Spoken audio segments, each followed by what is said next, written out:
The Third Intifada, or the Knives Uprising, broke out in Jerusalem and the West Bank at the beginning of October and gradually extended to include Gaza Strip and the occupied territories, marking the most important and remarkable event in Palestine in 2015.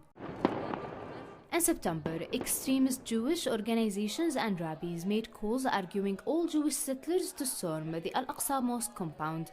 The calls sparkled a wave of unstoppable violence and raised panic and suspicions between both the Arabs and the Israelis.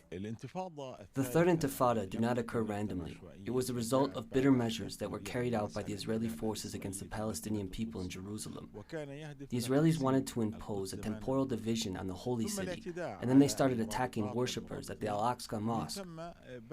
However, the Intifada launched in an effective way after the Itamar operation in Nablus, and then the Palestinian crowds took to the streets with stones and knives. They began running over operations against Israeli security forces and settlers.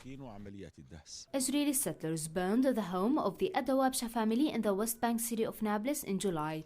The attack resulted in killing all the members of the family with the exception of 5-year-old Ahmed.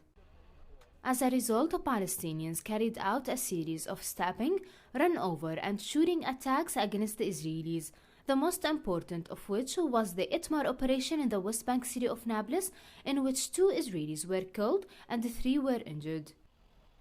Meanwhile, Palestinian media outlets reported that a total of 117 Palestinians were killed and more than 14,000 were injured since October, in contrast to 20 dead Israelis and 315 who were reported injured in Palestinian attacks since October. Nur Harazin, Trisu TV, Palestine.